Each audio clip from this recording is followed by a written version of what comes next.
மேஷ ராசிக்காரர்களே, உங்க ராசிக்கு 2வது ராசியில இந்த 2026ஆம் ஆண்டு பிறந்திருக்குதுங்க.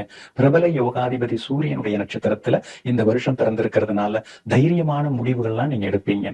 எங்க போனாலும் நீங்க ஜெயிச்சு காட்டுவீங்க. தயக்கம், தடுமாற்றம் இதெல்லாமே உங்களை விட்டு விலக ஆரம்பிக்குங்க. அதே மாதிரி எல்லார் மத்தியிலையும் நீங்க பிரகாசமா வலம் வரத்துக்கான வாய்ப்புகள் இருக்குதுங்க. அதே போல உங்களுடைய ராசிக்கு யோகாதிபதியாக இருக்கக்கூடியவர் குரு பகவான் தாங்க. அவர் இந்த வருஷம் முழுக்க மாறி மாறி இடம் மாறி உட்கார்ந்துட்டு இருக்கிறாருங்க. இப்போ 3வது வீட்டுல உட்கார்ந்து இருக்கிறாரு. அதனால சின்ன சின்ன தடங்கல்களை கொடுத்துட்டு இருக்காரு. அதே மாதிரி பாத்தீங்கன்னா ஜூன்ல இருந்து அக்டோபர் 14ஆம் தேதி வரைக்குமே 4வது வீட்டுல இருப்பாரு. அப்ப வீடு வாங்குறது, வீடு மாறுறது, வண்டி வாகனம் வாங்குறது, அந்த மாதிரி யோக பாவங்கள் எல்லாமே கொடுப்பாருங்க. அக்டோபர் 14ஆம் தேதி முதல் டிசம்பர் மாதம் வரைக்குமே 5வது வீட்டுக்கு வராரு. அது உங்களுக்கு ஒரு பொற்காலம் அப்படின்னு சொல்லலாங்க. அந்த காலகட்டத்துல குடும்பத்துல சந்தோஷம் அதிகமாகும். பிள்ளைகளாலையும் உங்களுக்கு நல்லது நடக்கும். மகளுக்கு மகனுக்கு திருமணம் கூடி வரதுக்கான வாய்ப்புகள் இருக்குது.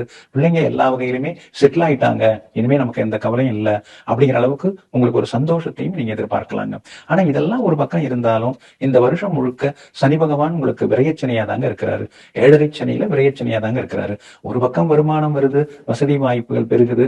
ஆனா இன்னொரு பக்கம் கடன் பிரச்சனை ஏறிக்கிட்டே போகுது. இஎம்ஐ கட்ட வேண்டியதும் அதிகமாகிட்டே போகுது. என்ன பண்றதுன்னு தெரியல. கடனை நினைச்சு கவலைப்படுறதா அல்லது மேல மேல நாம வளர்ந்துட்டு இருக்கோங்கிறத நினைச்சு திருப்தி அடைகிறதான்னு தெரியாம சில நேரங்களில் நீங்க குழம்பிக் கொண்டேயும் இருப்பீங்க. அதனால ஆடம்பர செலவுகளை குறைச்சிக்கிட்டு நீங்க சிக்கனமா கொஞ்சம் இருந்துட்டீங்கன்னா கடனை ஓரளவு குறைக்கிறதுக்கான வாய்ப்புகள் இருக்குதுங்க. 7.5 சனி தொடர்றதுனால யாருக்கும் ஜாமீன் கேரண்டர் கையெழுத்து போட்டுறாதீங்க. எவ்வளவு நெருக்கமானவங்களா இருந்தாலும் ஏதாவது கொடுத்து உதவுறதா இருந்தா உதவுங்க. ஆனா ஆவணங்கள்ல கையெழுத்து போடுறது அதை நீங்க தவிர்க்கிறது ரொம்ப ரொம்ப நல்லதுங்க. அதே குடும்பத்தோட வெளியூருக்கெல்லாம் போறீங்க அப்படின்னா பாதுகாப்பு ஏற்பாடுகளை சரி பார்த்துட்டு அப்புறமா போறது நல்லதுங்க. அதே மாதிரி ராகு கேது பயிற்சியும் இந்த வருஷத்துல பாத்தீங்கன்னா டிசம்பர் 5ஆம் தேதி தான் வருது. டிசம்பர் 5ஆம் தேதியில இருந்து கேது உங்க ராசிக்கு 4ஆம் இடத்துல வராரு.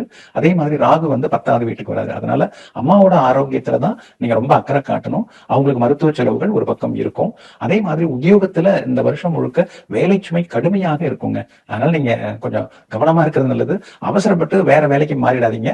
அதுல கொஞ்சம் எச்சரிக்கையாக இருங்க. அதே போல வியாபாரம் இந்த வருடம் முழுக்க உங்களுக்கு ஓரளவு பரவாயில்ல அப்படிங்கிற மாதிரி இருக்குங்க. அதனால வியாபாரத்துல கடந்த வருடத்தை விட இந்த வருஷம் அதிக லாபம் எல்லாம் எடுக்கலாங்க. அதனால எப்படி பார்த்தாலும் கடந்த வருடத்தை விட இந்த வருடம் உங்களுக்கு ரொம்ப அருமையாக இருக்கும். ஆகஸ்ட் மாதம், அதுக்கு அடுத்தது நவம்பர் மாதம், அந்த 2 மாசத்துல வண்டி வாகனத்தை பார்த்து பயன்படுத்துங்க.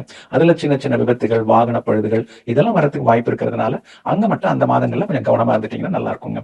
மற்றபடி இந்த வருடம் முழுக்க உங்களுக்கு யோகமாக இருக்கிறதுக்கு ஸ்ரீ முருகப்பெருமானை நீங்க வணங்குங்க. முடிந்தால் கந்தசஷ்டி கவசம் நீங்க படிங்க. துவரம் பருப்பு தானமாக கொடுங்க. கால்களை இழந்தவர்களுக்கு உதவுங்க. இந்த வருடம் அருமையாக இருக்குங்க.